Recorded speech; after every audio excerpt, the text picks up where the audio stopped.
this older like one of them older disturbing videos. Make sure y'all give me your thumbs up. Make sure y'all go check out my last previous 5 videos. This gonna add 6. Make sure y'all comment at least something on them motherfuckers. At least comment something. Comment an emoji or something. God damn, y'all being selfish. With that being said, man, let's go ahead and get into it, man. Hopefully y'all have a beautiful Monday. Now, y'all know what that means. I don't do videos on Mondays. So y'all know what that means. Ain't no video coming Tuesday, Wednesday. On the 26th of August, 2015. Alison Parker was a 24-year-old woman who lived in Virginia. After graduating from university, she interned at WDBJ7 and secured herself a job in 2014 as a correspondent for the morning show on this network. According to those who knew Alison, she was living her dream and enjoyed her job very much. Things were going well for Alison. She was a very promising journalist, much loved by those she worked with. She had also just moved in with her boyfriend, and the two had talks of getting married. Alison worked very closely with a 27-year-old man named Adam Ward. The two were a team, got along very well, and worked together almost every single day. Adam had worked for the station since 2011 after he graduated from Virginia Tech, where he graduated with a degree in communications and media studies. He started in production, moved on to become a camera operator in the studio, and later achieved his goal of becoming a cameraman in the field. Adam was engaged to a producer at this television station, and the two were planning on moving to Charlotte, North Carolina to start a new life. He was also thinking about leaving the news industry and starting a new profession. On the morning of the 26th of August 2015, Adam and Alison awoke in the early hours of the morning and got ready for the day. On this morning, their job was to cover the 50th anniversary of the Smith Mountain Lake, and they would be interviewing a woman by the name of Vicki Gardner. Vicki had been working as the executive director of the Smith Mountain Lake Regional Chamber of Commerce, and the interview was to commence at around 6:40 a.m. As the interview was being broadcast live to the viewers, a man was approaching the location. At 6:46 a.m., this man, armed with a Glock, walked towards Adam, Alison, and Vicki, and he opened fire. Live on the news is diabolical. Franklin County. Live on the news is crazy. I ain't gonna even lie to y'all. That's diabolical. I ain't gonna even lie to y'all. First fired at Alison. In shock, she ran, but was shot a number of times. Fuck. He then turned the weapon to Adam and Vicki. A total of 15 shots were fired. The camera fell to the ground, but kept recording and broadcasting. The screams of the victims could be heard before the feed was cut and went back to the studio, where a shocked anchor tried to grasp just what had happened.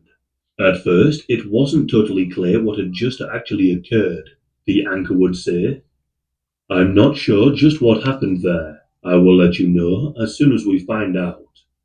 Both Alison and Adam had been shot in the head and body, and Vicki had been shot in the back. Shortly after the shooting, the gunman fled from the scene. Vicki curled into a fetal position in an attempt to play dead. The emergency services were called, and medics who arrived on the scene checked on. Y'all ever get? Hopefully, y'all. I pray that y'all don't. If y'all ever, can't never say never. Like y'all can't never say never. Nothing ain't gonna happen to y'all. But if something ever happen like that, play dead. Unless they ain't sick and try to shoot you in your head multiple times. But Adam and Alison, but tragically, both were pronounced dead on the scene.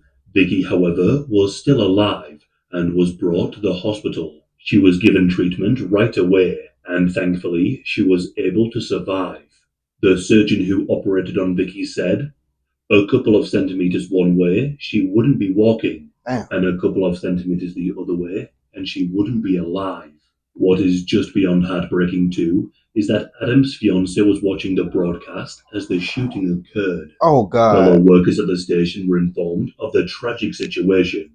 All gathered round and began reviewing the footage. As the camera had fallen, it had captured on the still on screen now. The camera had been able to capture what looked like a man holding a gun. Everyone who was gathered around recognized the perpetrator. You look like a They clown. turned to each other and said, "That's Vesta." Vesta Lee Flanagan, otherwise known as Bryce Williams professionally, was a 41-year-old man. He was once an employee of WDBJ7 and started in April of 2012. So he was an However, employee? by February of 2013, he was fired.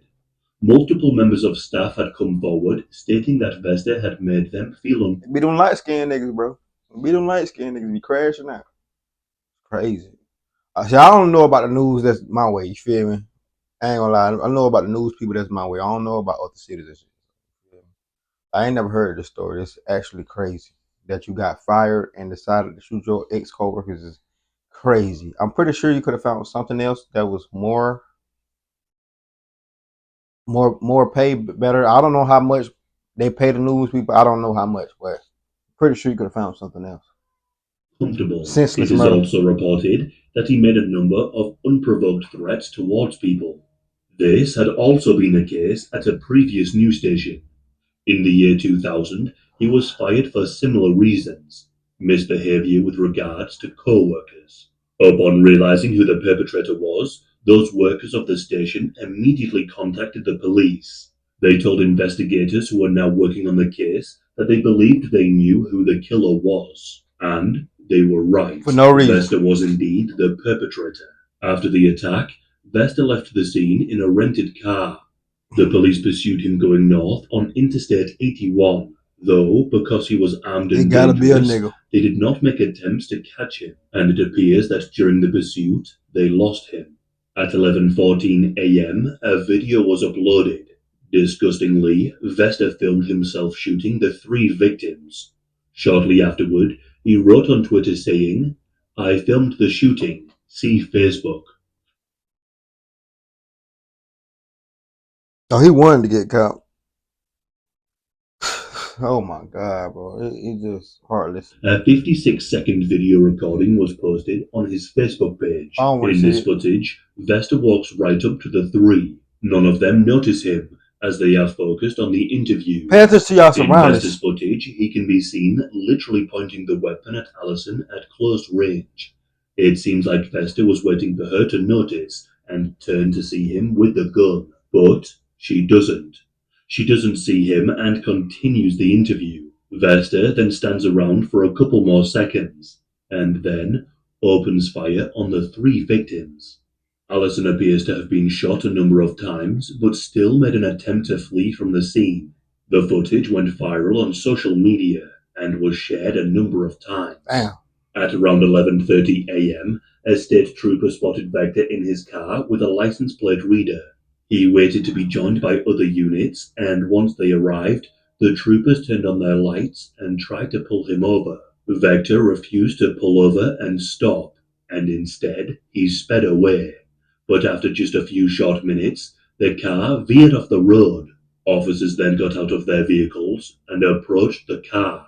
Vector was found inside the car with a gunshot wound to his head. Rather than being arrested, he turned the weapon on himself. Vector was taken to hospital, where he was pronounced dead 2 hours later. So, what was the motive?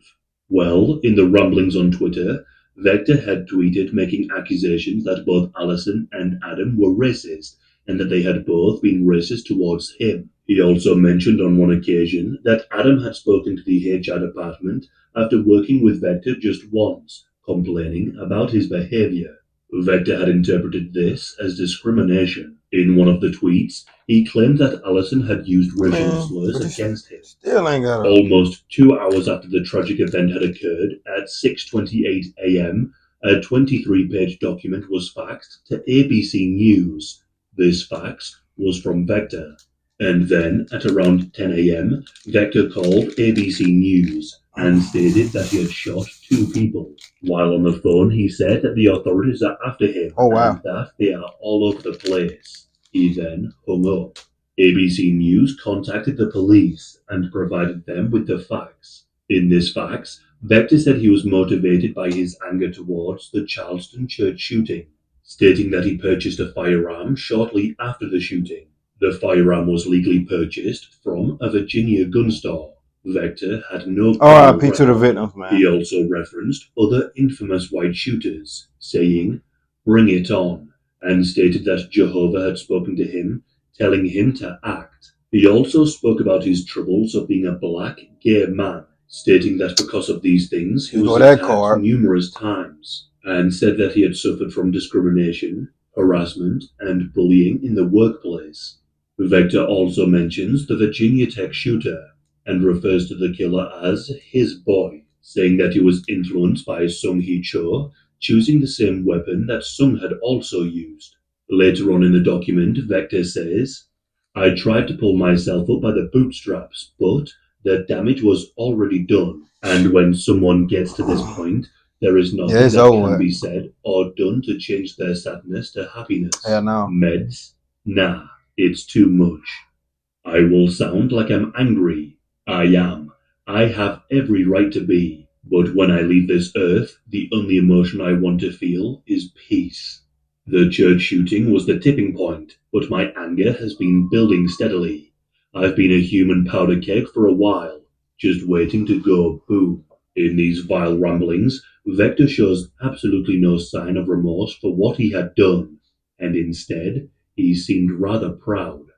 When speaking about Vector's claims about Adam and Allison, the WDBJ general manager, Jeff Marks, said that Vector's complaints were not only unfounded, but also fanciful. Jeff Marks told stories about Vector. One time, Vector complained about a watermelon at a summer picnic at the station. He accused others at the station of putting the watermelon there to send him a message, and he became angry when he was to report on a story at a location called Cotton Hill. Jeff Marks went on to say, "He had a short fuse, and people didn't enjoy it." They probably did do that shit too, Others who knew Vector backed up these claims. Some people be evil or fault like that. Started a violent altercation at a Christmas party for no reason. When speaking about the deceased, Jeff Marks said, "I cannot tell you just how much they were loved. Our hearts are broken." A candlelight vigil. They probably did do that shit though. I ain't gonna lie. To show support for the family. People be doing evil shit. Their friends. Anchor Kimberly McBroom called Allison a rock star and said, "You could throw anything at that girl and she could do it." And Virginia Tech professor Robert Denton said in a statement, "Adam was a delightful person. He worked hard and you could tell he loved what he was doing. He wasn't afraid to pitch in and do whatever was necessary for the broadcast. He did whatever he needed with a smile and with grace. He was simply a very nice young man and very professional." Since the tragic deaths of Allison and Adam, scholarships have been set up in their memory.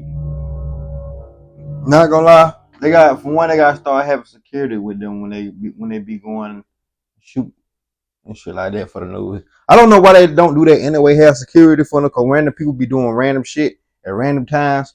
You feel me? So it's on the right, but they probably did do some of that racist stuff that he was talking about. Cause I ain't gonna say I had no racist experience. I probably had one before, but it wasn't. You feel me? It wasn't so major. You feel me? I'm the type of motherfucker. I'm gonna be racist right back with your ass. I ain't gonna lie to you. I'm racist with everything, nigga. Black, white.